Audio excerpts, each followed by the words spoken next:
larger fish, you can get a nice salmon cheek meat. Imagine the same idea from the jaw muscle. So it's kind of like a prized little nugget that certain people know about. Certain ethnic groups probably eat that. I know my grandfather used to eat the head. My grandma would save it. I love salmon head. A lot of times they'll turn it into soup. They'll make a soup broth out of it. The Japanese would butterfly them open, salt them, and then broil them or something like that. Grandpa would just sit there and pick at all the good stuff, get the cheek meat, eat the eyeballs, all kinds of fun stuff. Where we ate all that stuff. Gross, Grandpa. All right, so stronger knife this time. Just because I know I'm going through a bigger fish and everything, I broke out my old big. It doesn't have flex. I'm not so worried about that. You guys can probably get away with using this one. Okay. You want a blade that's going to be long enough that you can get through, so you should be fine. In which case, this one, the boning knife, is probably too short. You understand what I mean? Crossways. And so that's why I've gone with the larger knife. I'll do the same thing. Cut these off. You know what? Actually, I'll do. Are these guys already got it? They're already got it. So you don't have to worry about that. Snip through the collar. A little bit tougher than obviously the trout, but this is a cut here, and if you cut it like a triangle, we were talking about the sweet meat on that motion muscle and everything, and pretty much if you had larger fish, look at all that in there, you can see that there's fat running through it, and this is something that you could maybe marinate, salt it, broil it, throw it in the oven, throw them on the grill, nice char flavor, soy, rice wine, sugar, something like that. And you just pick that meat in there. It's really good. Pull the fin out. You can suck on the actual connective muscle meat that's in there. Am I grossing you out? It's good stuff, So cultures other than, high-end American diners, they think about eating everything, right? So it's totally edible. Well, do you call that jaw? Do you call that jaw, or no? It's not a jaw. Collar. Collar. Yeah, collarbone. So it's like the collar that's right. Okay. Do you take that out to make it easier, or you just take that out to I did more to show you, and yes, it is easier to do it that way as well. So I'm going to go ahead and pull them off. So it's a little bit of like a triangle shape, you can see. And like I said, I used to do the same thing for like all the Hawaiian snapper and fish like that. They were bigger, and they had these real beautiful, longer, they almost look like feathers by the time they were cooked. Same idea, right? Straight through. This one's all clean. Luckily, they are a little slimier salmon, so make sure that it's nice and clean. It doesn't slide around on you. Okay. You want to do the same approach. Right? Cutting in towards the head. I know that I've got meat up in this section, so it was a straight cut towards the head itself.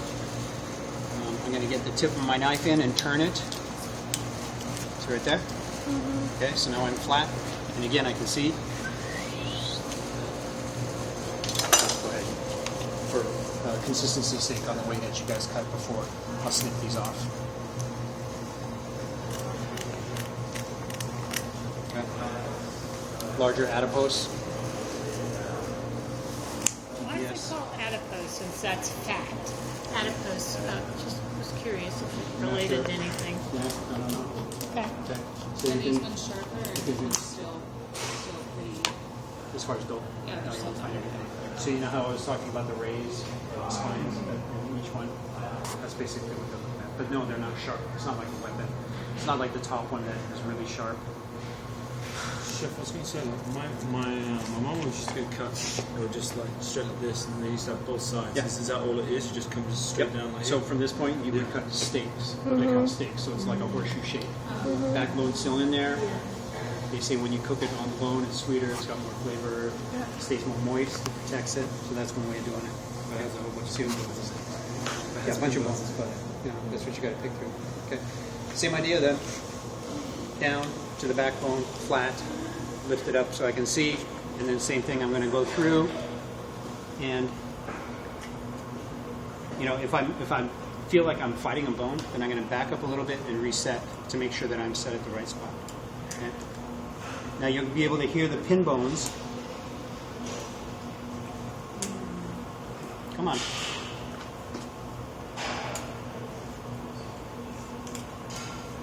we go. So it's a matter of finding the right line, and I'm kind of watching on this side to be able to go through. You're going right down. What is the backbone? Kind of like the line? backbone, the middle of the backbone. Okay. Yeah. Hear that? And it feels fairly smooth. Pushing motion. Okay.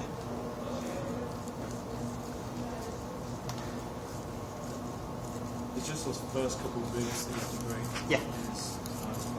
All the way down. I don't know whether you can go for the tail up. Again, treat it like a baby. No, it works better this way. Gentle, flap it over, smooth. Okay. See the color's darker on this kind of fish, but it's basically like the same idea. So tough spot here where I was trying to get through, better here. Okay. You will find that if you're cutting through and your knife's really sharp, you might get little nuggets of the backbone on here, and I'll show you how to take that off later. Like this. Okay. Now from here, I can either take it off here, and the same thing, I'll take the backbone off. Want me to show you that method? It might be easier, especially with the bigger fillet, rather than trying to do, watch this, yeah, where rather than trying to go like this and come under this way, because there's a bend here, right? Could you take the head off like you did with the other one? You could do it that way and try to take it off that way. But I think really, especially for salmon, it's easier. And again, see how I'm handling it like a baby? Don't just pick it up and flap it over. Be careful with the belly and things like that.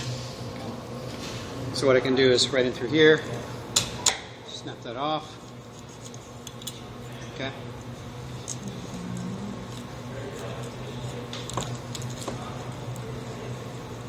So big fish, little fish, same idea. And the cheeks are right there on the sides. You don't necessarily have to take them out.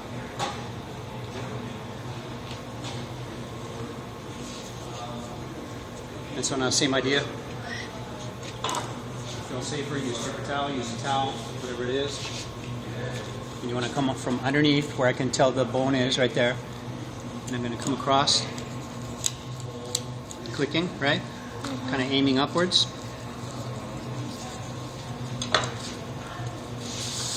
Make sure it's dry so it doesn't slide around on me.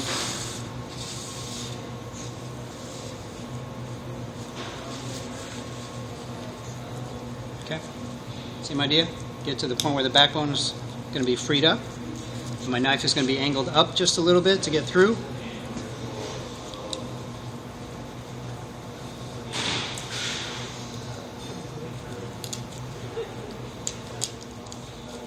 Chef, could you switch your stance here and go from the other side? How's that? Like, you know how you're cutting it like this? Backwards? Yeah. Yeah, you could do it that way as well. If you think it's easier for you to come at it from this angle. Yeah, that's the Okay, you can go that way. Right. But it depends on which way you think is going to be easier for you. What side do you think you could do? I'm used to going opposite, even though it's kind of awkward to drag it like so. This is better for me. Okay.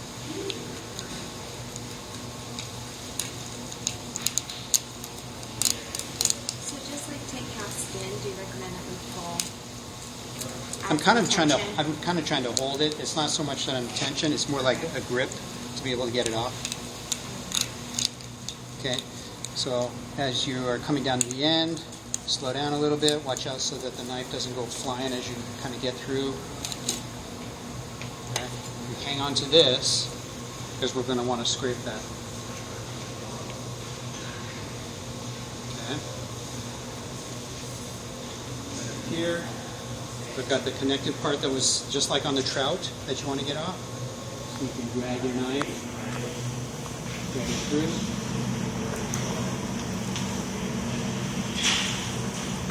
And get the majority of that off.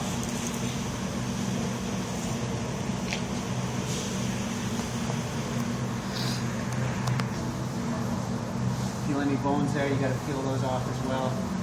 So the majority of this white membrane holding any little bones on there should come off. Okay. Any of the part that was left on top from the dorsal fin, I'm going to get that off as well.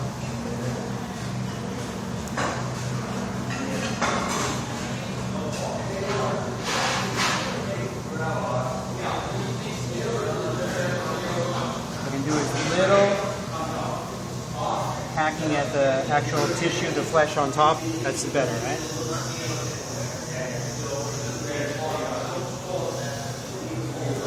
Now, which way are the bones going? So that's the way I'm going to go, like so.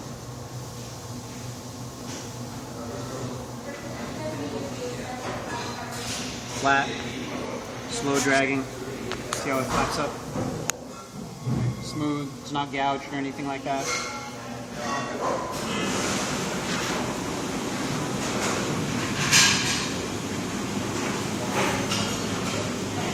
Everyone see that?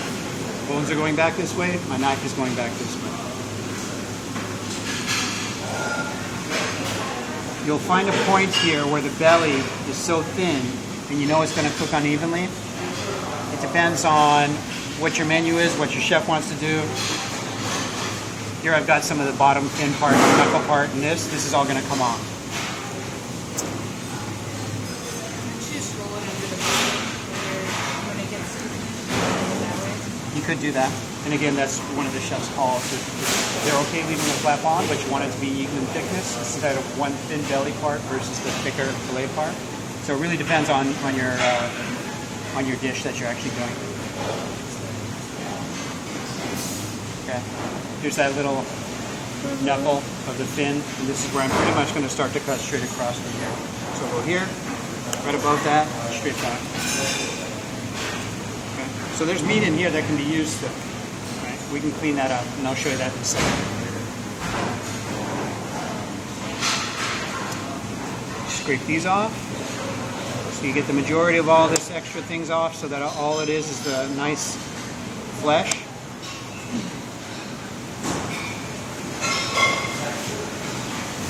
If you find, like I was saying, any of these pieces that are still on, you can kind of almost like get the tip of your knife under there, hold on to it and pull it off. Almost like, have you guys done beef tenderloins? Mm-hmm. Same idea, almost like that, right? Same kind of thing.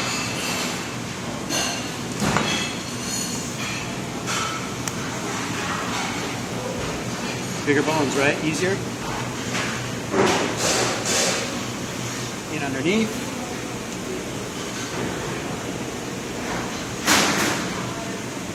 Grab a hold.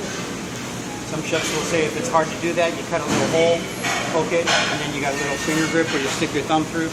I've never really done that, but you can do that if you need to. Angle of my knife. Again, the fish is at the front of the board. I'm not way over here. And just kind of drag it through.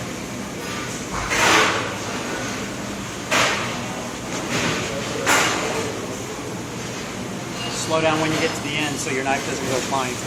That kind of thing. Cut your neighbor.